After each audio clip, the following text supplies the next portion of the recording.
What's up, guys? Welcome back. Episode 11 of the Carvecast. We are back. Let's get this rolling. I've got so much to go through with you. A huge bumper episode. I've just got back from a 2.5 week ski trip adventure of a lifetime, and I'm going to run you through the whole thing today. I'm super excited to tell you all about it.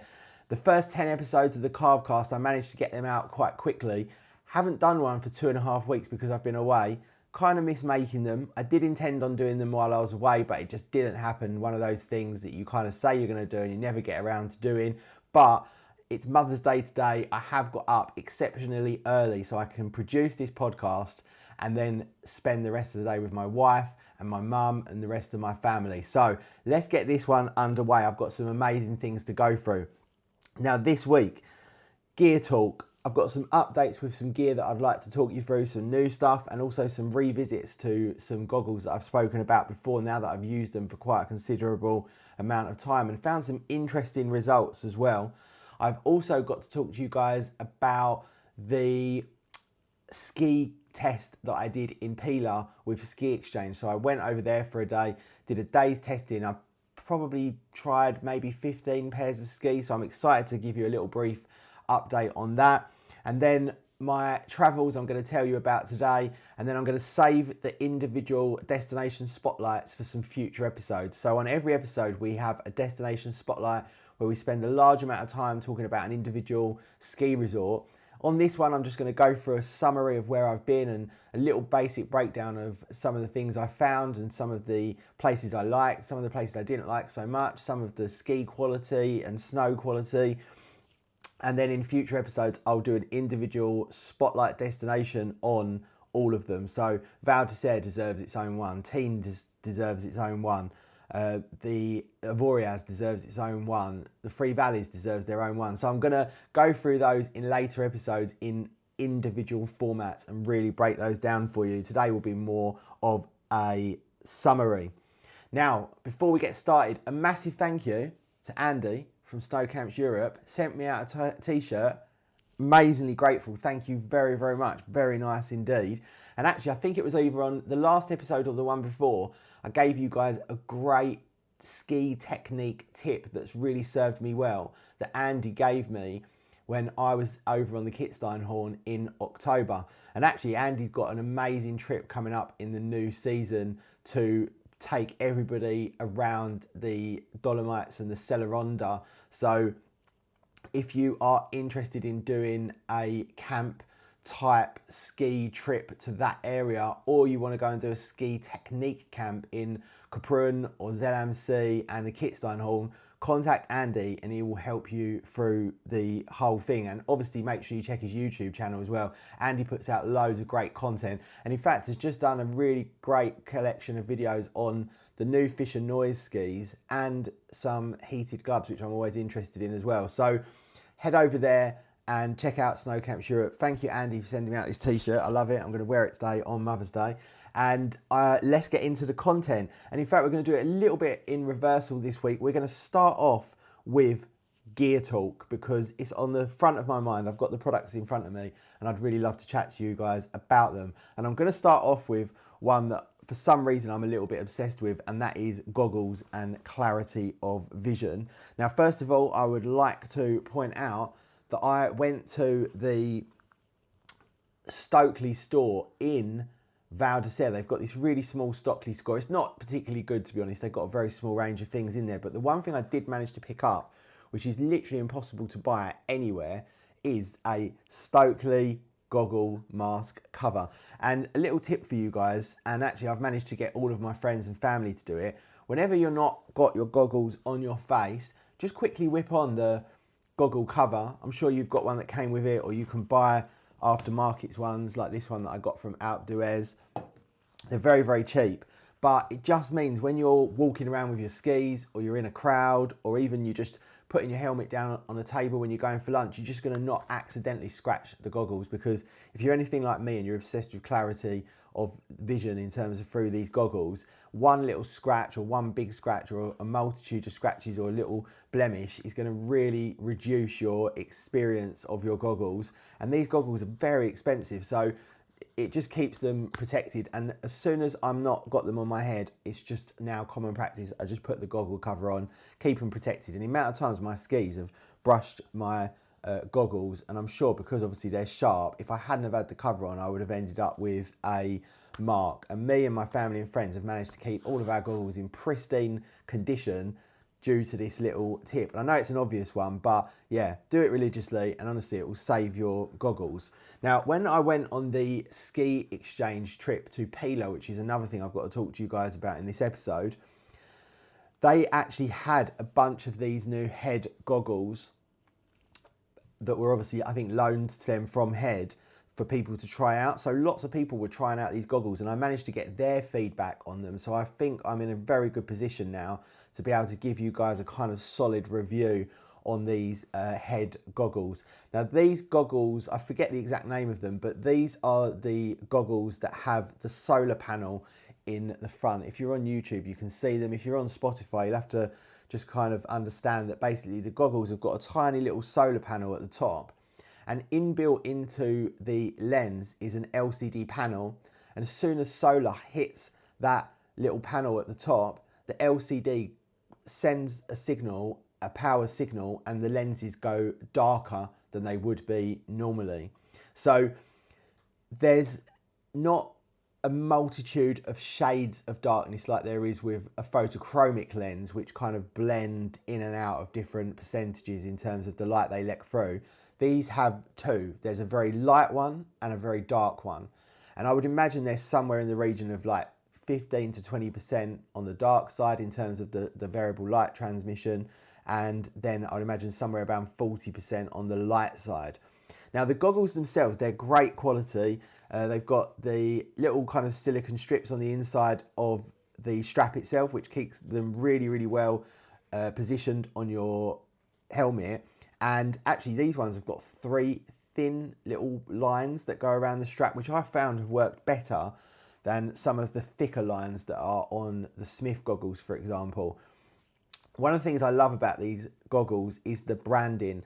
On the side of the strap, they are black, the ones I've got, and I think that's actually the only colour, but the branding is quite small. It's got some very cool kind of futuristic looking bits and pieces on it, and it doesn't stand out too much. One of the things that annoys me with all goggles is how bold the branding is on the side of the strap. It really annoys me how much they put on there. I would just prefer them to be completely plain. But in terms of aesthetic, they look great.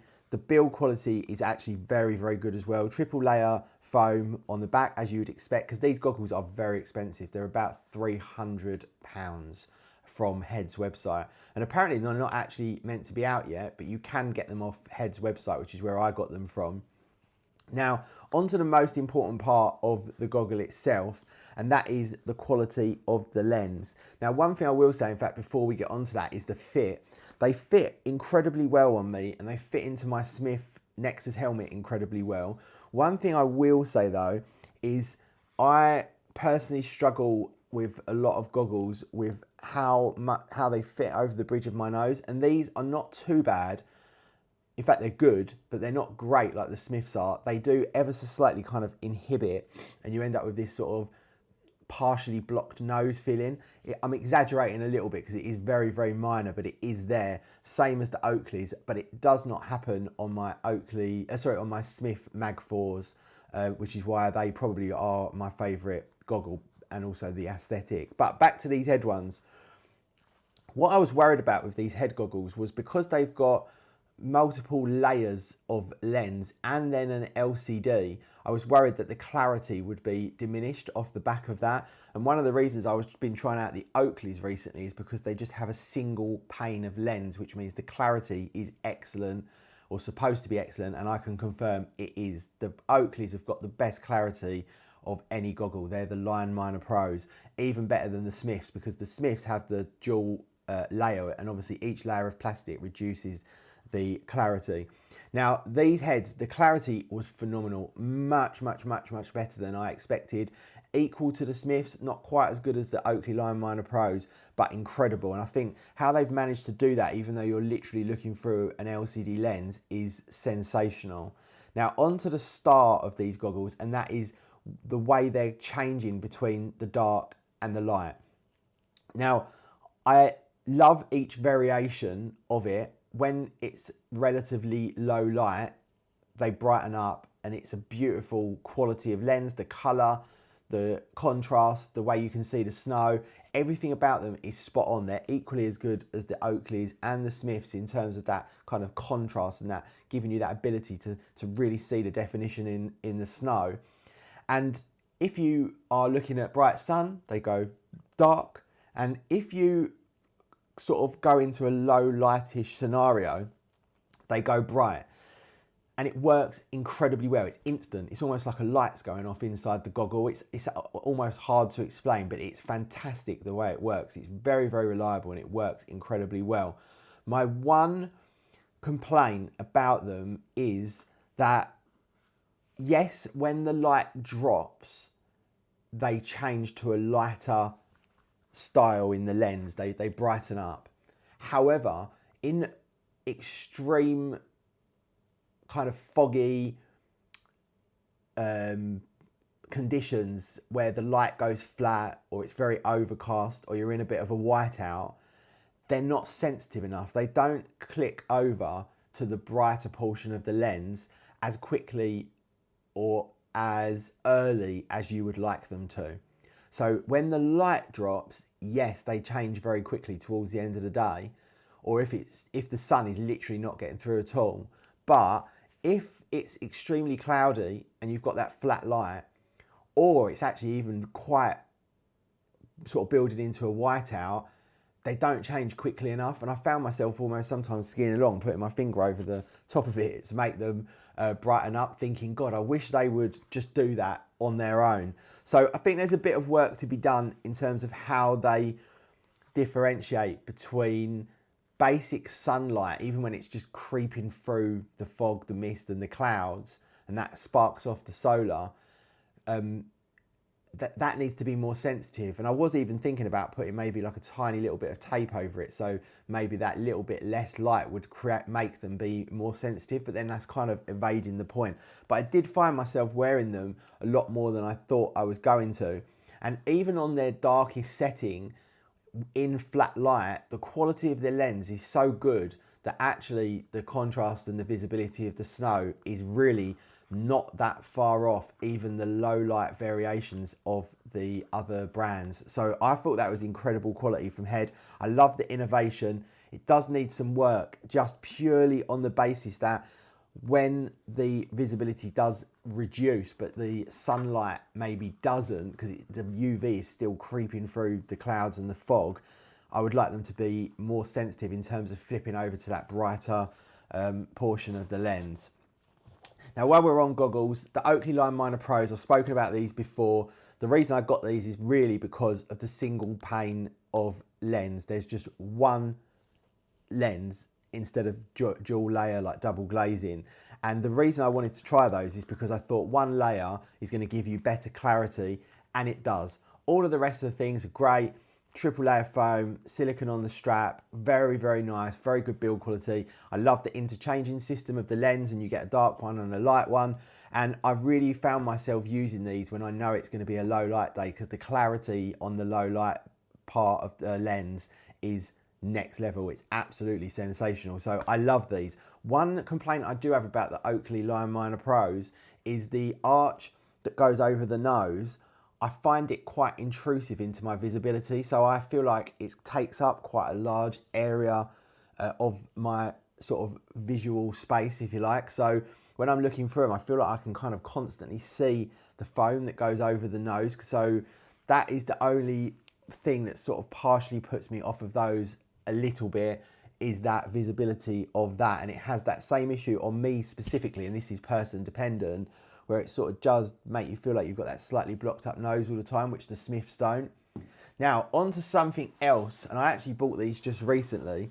These are thermic gloves, and these are essentially like their sort of not so warm version. So these are thermic gloves. They are very, very thin, good build quality, soft material on the outside, a sort of harder leather on the inside. Nothing wrong with the build quality. They fit really, really nicely as well. And these are a proper fingered glove, not a mitt. They've got quite a big battery in the wrist, but not as big as you may expect. You don't really notice it, apart from when maybe you're putting your jacket on and trying to pull your sleeve over. They come with built-in retainer straps, which I love. They fit great. And the reason I got these is because when I was skiing in spring conditions, it was extremely hot. And all of my mitts and gloves are quite bulky ones for the colder weather. So I wanted to get these for the reason that I wanted a glove that wasn't very warm, which these aren't particularly warm at all. In fact, they're really not warm at all. But on the proviso that if for some reason it did get cold, I could just simply turn them on and it would warm me up. And I've got to be honest, I've got another pair of heated gloves from Reusch and they're fantastic mitts. They're incredible. But too warm to wear in the spring weather. These have been very, very disappointing. I've not enjoyed these at all. The heating is really not that great at all. It really doesn't warm up very much at all. And in addition to that, they've put the power button on the area of the glove that you use to grab hold of to put them on. So on multiple occasions, I found that I'd either inadvertently turn them off or on. In fact, on one day, I really wanted to use them because it got quite cold and I went to turn them on and one of them had no battery at all, even though I knew I charged them the night before, because I must have turned it on earlier in the day, because the bit you use to pull the glove on, with your other hand, is literally where they've placed the button.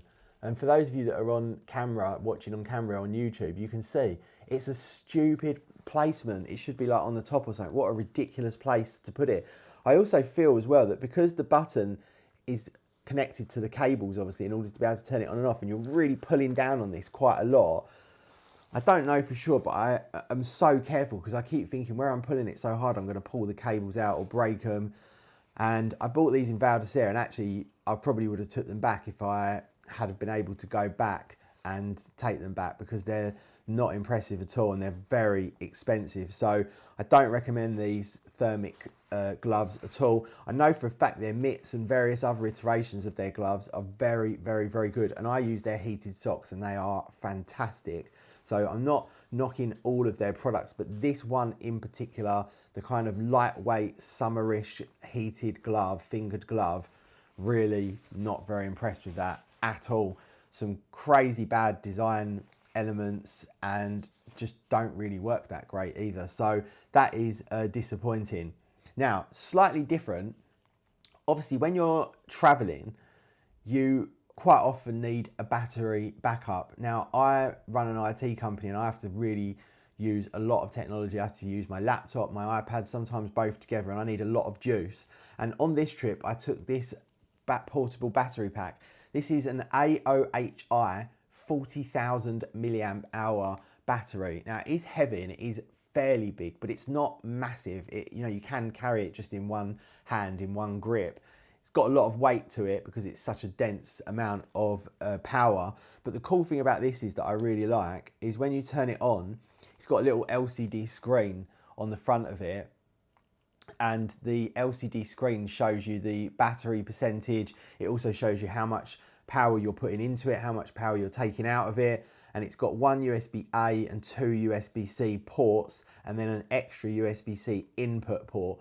And this can easily charge a full 16-inch MacBook Pro, no problem whatsoever. Really, really incredible power output on this thing. I regularly see it putting out 60, 70 watt hour of power. And it will charge your phone very quickly. It supports PD. This is a great battery that you could take away, and potentially if you're only using it to charge maybe your phone or your iPad, you could maybe even make this last the whole entire week. So great battery solution for taking away with you. Now, another thing I wanted to quickly mention is this. This is a Toco Performance Liquid Pocket Wax. So for those of you on camera, you can see it comes in a little yellow bottle, and it's double-ended, funnily enough. You take one end off and that gives you access to the actual liquid wax itself. And what you do is you squeeze the bottle a little bit like an old-fashioned boot polish, and you go all up and down the base of the ski. and you essentially give it this thin kind of liquid wax coating, and then you take the other side off, which has got more of a kind of bristly top on it, and then you rub that over and over, and that kind of buffs it in. Now, I've found, especially in the slush, that putting this on every day makes a huge difference to the way your skis perform. And then even out of the slush, it works great as well. It's quite expensive, about £15, but I imagine will last a very long time. But this on the spring days where you're getting loads and loads of slush and you can't get your skis waxed every day, or even every couple of days, most people, I've been doing this every single day on my skis, and this really does make a phenomenal difference to the way they glide during that day and just the overall performance of the ski. So highly recommend that, especially for springtime conditions. That's my gear talk out of the way. One thing I didn't mention, actually, sorry, to go back to these goggles. With the Smith goggles, for example, and the Oakley goggles, you get a nice pouch. You know, this is the Oakley one. It's a really nice sort of soft pouch. With the Smith ones, you get a hard pouch. With the head goggles, considering they are actually the most expensive, all you get is a little fluffy bag. No box, no pouch, nothing. You didn't even get a lens protector with it. So very disappointed with what Head have included in terms of extras with those very expensive goggles, but very impressed with the technology, I must say, and the quality of lens. So on to my most recent trip. So like I said, I've been away for 2.5 weeks. I started off, and what I was meant to do is I was meant to drive to a place called Le Bresse, which is a couple of hours outside of the Alps. I was meant to stay there, and then the next day drive further on to my final destination in the Alps, which was my first destination, which was Le Gai. Now, I got there and I decided that I was actually just going to go further and just finish my journey to the Alps rather than stopping off that couple of hours before. So even though I left quite late in the day, probably about 1 o'clock in the afternoon, which meant I was going to get to the Alps at maybe around midnight, I just wanted to crack on and get there. So what I actually ended up doing was driving directly to Saint Martin de Belleville, and I went there because I've been there before. I love it. I love the access to the slopes. I love that ski area as well, that sort of Les Memoirs, Saint Martin de Belleville ski area, Jerusalem, Pila. They are two blue runs that are mind-blowing. They are unreal, incredible ski runs. If you ever go to that Three Valleys and you are staying in Saint Martin de Belleville or Les Memoirs, or even if you're not, head over and do those two runs, Pila and Jerusalem. Sensational, long, beautiful, calm, winding runs, lots and lots of variation. Love them. So I went to Saint Martin de Belleville and stayed in a hotel, the Lodgy Hotel, which is right on the main area, and it allows you to literally just walk across and get on a ski lift, and that takes you up, and you immediately got access to Méribel, Les Memoirs and Saint Martin de Belleville's slopes very quickly. It's a fast gondola and away you go, and it gives you really good central access to the whole of the Three Valleys. So I would highly recommend Saint Martin de Belleville.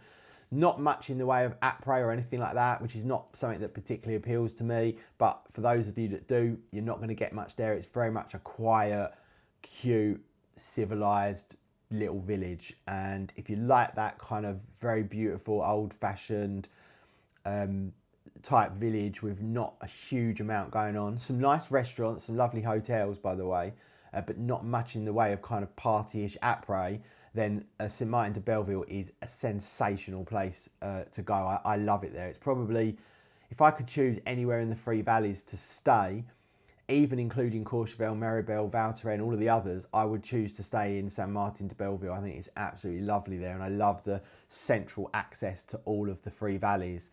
When you stay in Courchevel, you've really got to work your way over to get to Val Thorens and Arel, and if you're in Val Thorens, vice versa.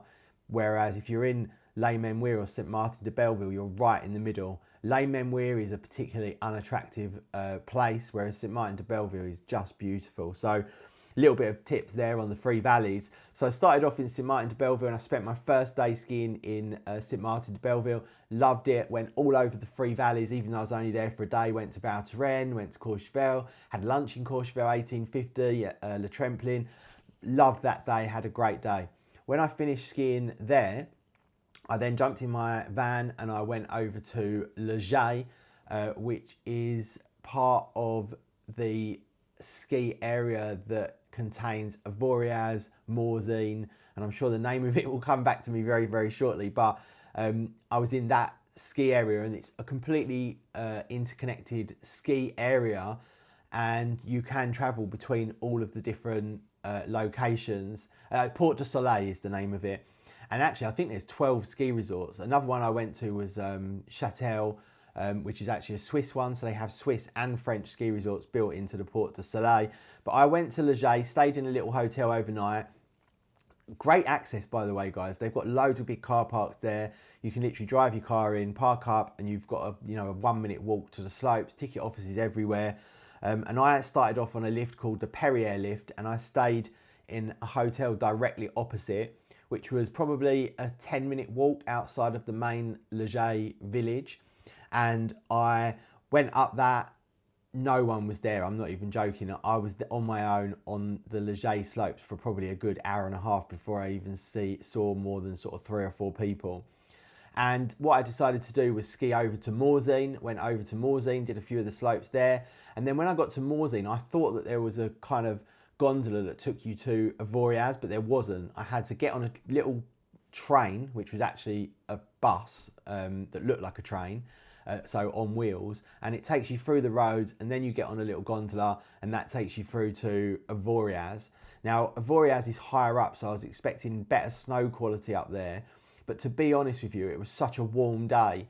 Everywhere was slushy, and even though Avoriaz is considered a higher ski resort, even the highest slopes are sort of only around the sort of 3,000 meter mark, and that particular day was so hot that even up towards those heights, it was a little bit slushy, and anything below 2,500 was just pure slush fest.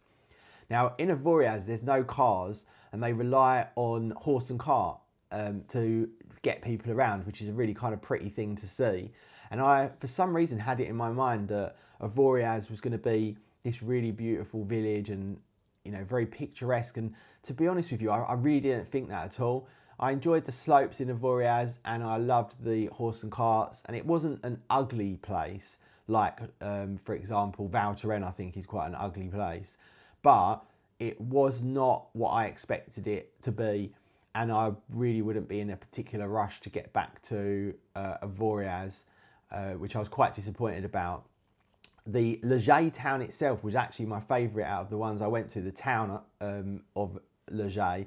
Really, really nice atmosphere, lots of après going on if that's your scene, loads of shops, you know, just a really nice buzzing place that I quite enjoyed. And I actually went into a bar and watched an Arsenal game, which we lost, which was disappointing, but it was still a fun, no, we didn't lose, we drew, which was still a fun night.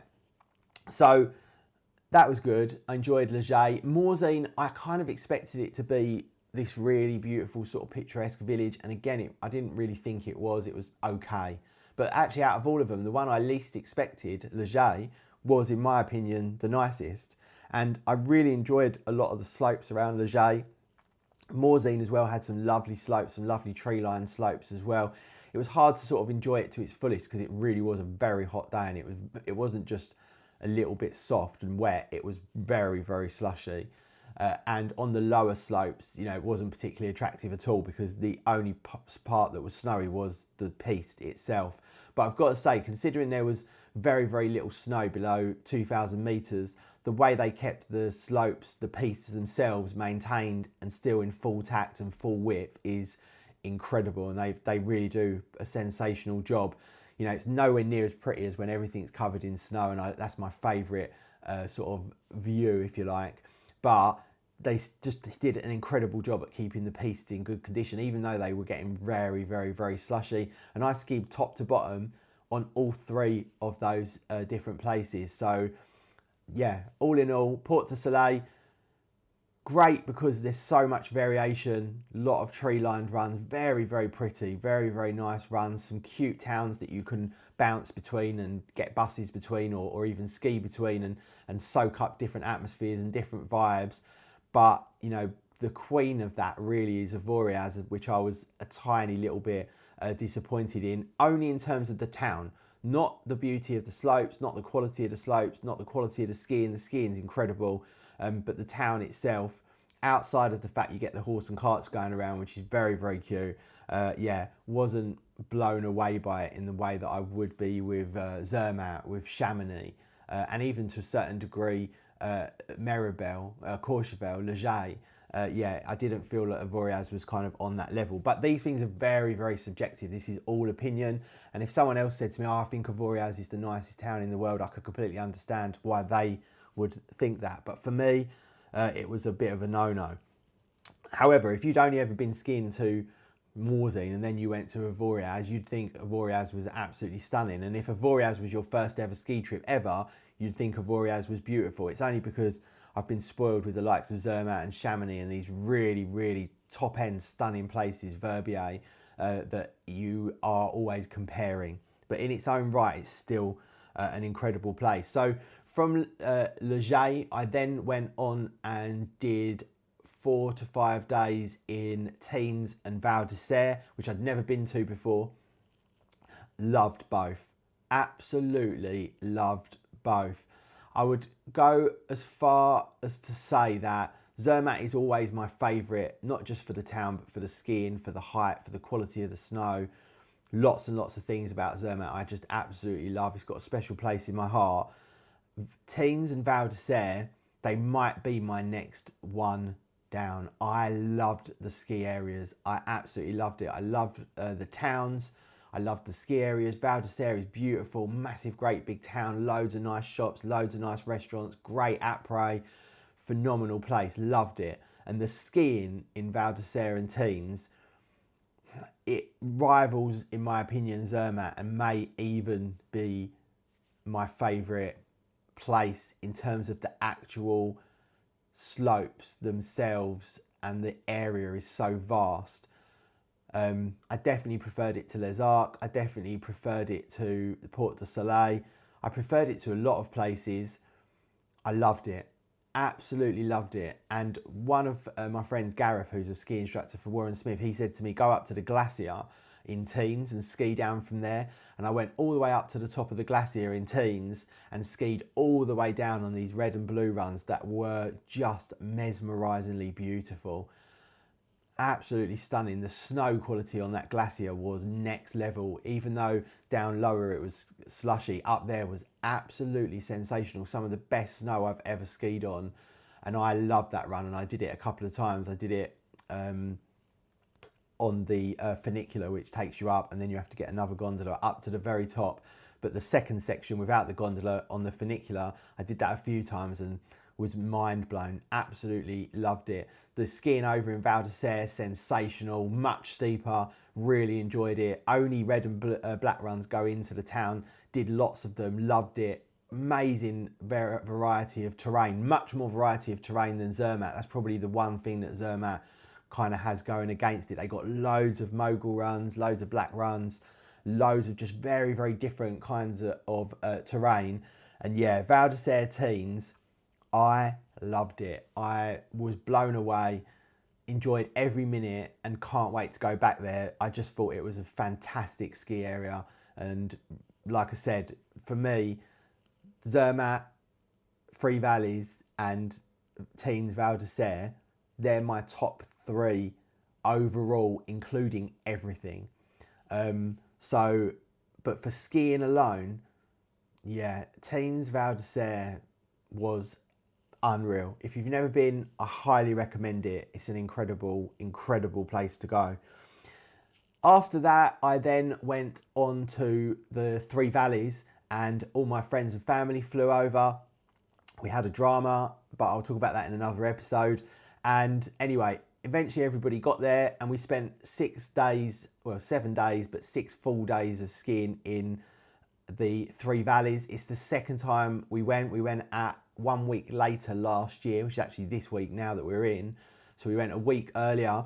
We actually stayed in Bride-le-Ban, which is quite distant from the overall area, and we just struggled to find a place that catered for all of us and that was what we wanted and in our budget. And we ended up staying in Bride-le-Ban, and what a beautiful village Bride-le-Ban is.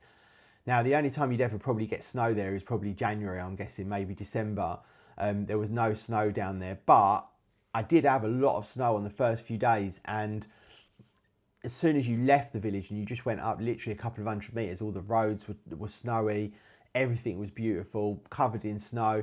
And yeah, you've got access to the whole three valleys. Now with Bride-le-Ban, there is actually a gondola directly in Bride-le-Ban, which takes about 20 minutes and it takes you directly into the middle of Meribel. So Bride-le-Ban is actually a great place to stay, but it's not ski in, ski out. You can't ski back to it.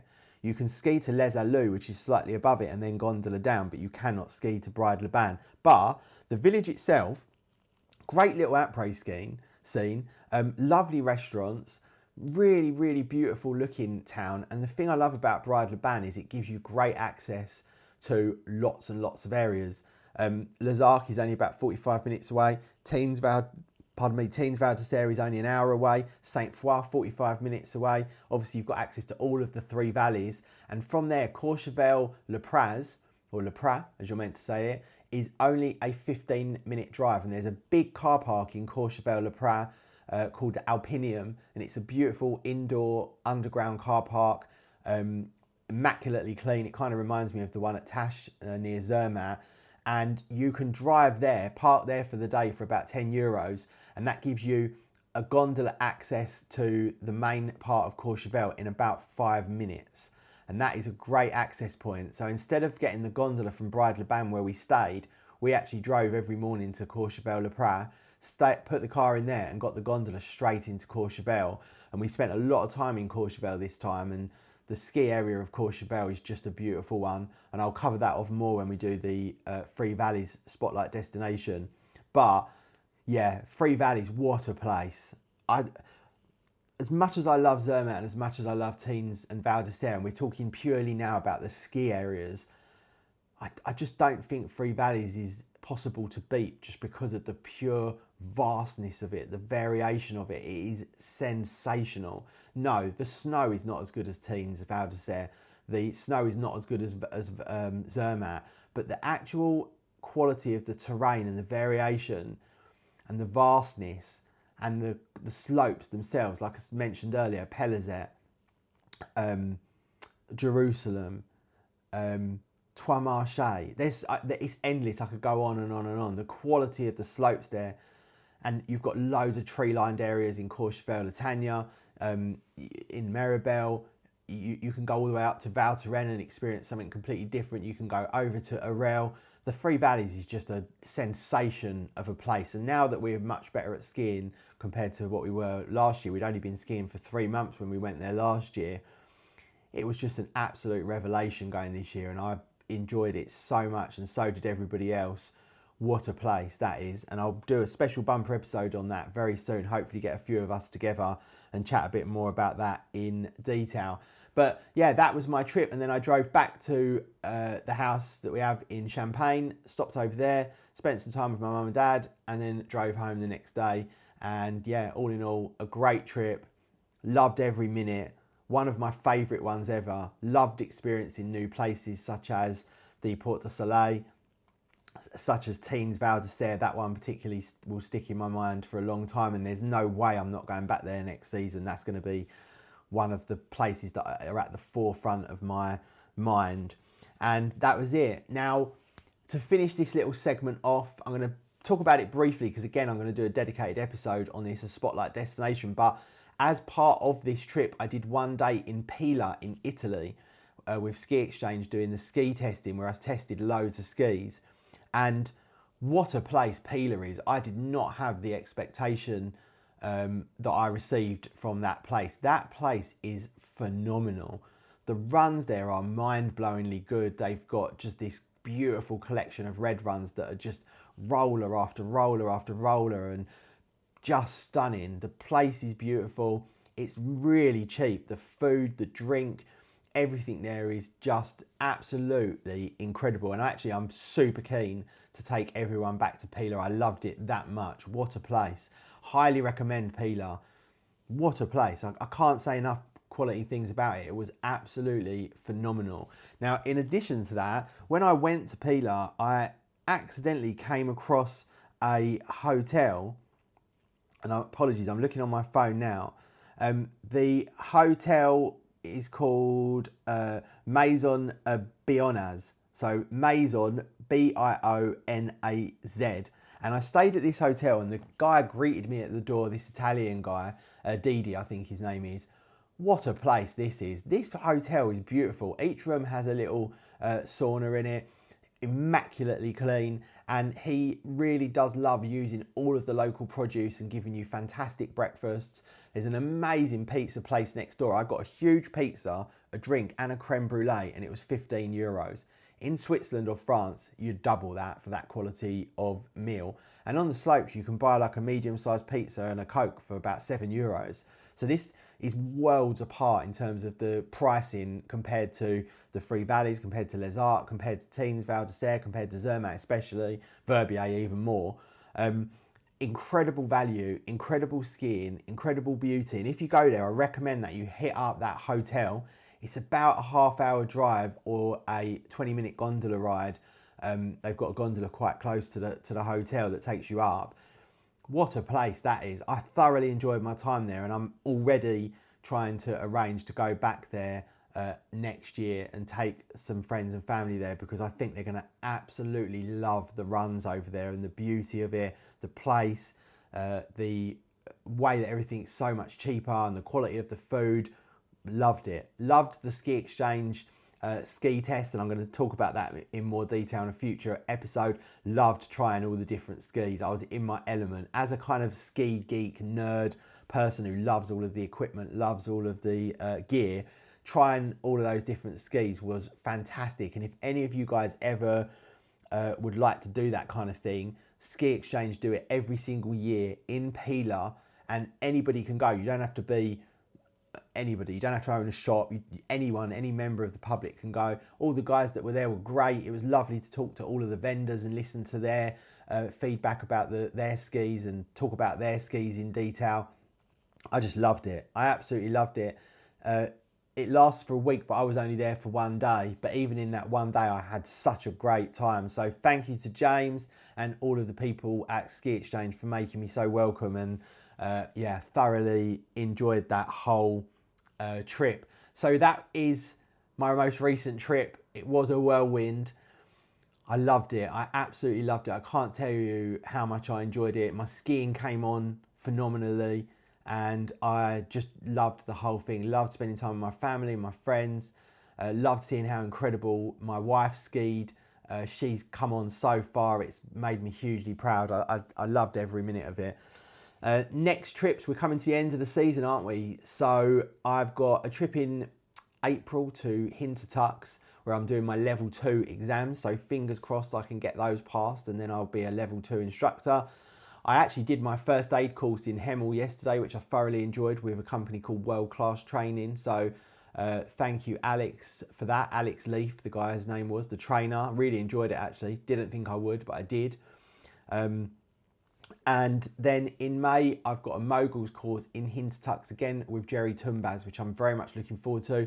And that will seal the season for me. That will be it. It will be all indoor slopes from that moment forward until probably October, November, December, depending on snow conditions and what places open up. And maybe even take a trip back and see my old friend Andy from Snow Camps Europe, which I would love to go and catch up with Andy and buy him a very much deserved beer. So that's it from me this week, guys. I hope you enjoyed that. I hope you guys are going to go and enjoy Mother's Day, which I am about to do now. I've got to cook for everybody, so I somehow volunteered for that. And I've got about 12 people coming over, so that's going to be a bit of an undertaking. If anyone's got any questions, please do leave them in the comments or contact me privately. And that is it. On the next episode, we will be doing a proper spotlight destination on one of the areas I've spoken about today, or maybe the ski test, and I can go through and talk to you guys about some of the skis that I tested and give you my feedback on all of those. But I will give you a very sneak peek into what was my favourite ski of all of the 15 to 20 skis that I tried. And by the way, I actually took 4 to 5 pairs of my own skis, and for the first time used all of them. And I'll talk about that in a later episode as well. But a little sneak preview as to what was my favourite ski. That one right there. And I'm pointing to my Stokely WRT Laser, not the pro one, the red and black one, the laser with the carbon in it. What a ski that is. I tested skis all day long, and when I got back on that one, that is the one. But I'll save that for another episode. Thank you very much for getting to the end. If you did, I like to do this little thing. Leave a little comment in the description below or drop me an email and we will use the code word red and black ski. If you get to the end, red and black ski, leave it down below. And actually all the people that leave these comments and get to the end, I'm doing a little giveaway at the end of the season to say thank you to all those listeners that managed to listen to me waffling on about my favourite thing skiing for all of these hours. So thank you, have a great day, enjoy Mother's Day, and I will catch you all in the next one. Peace.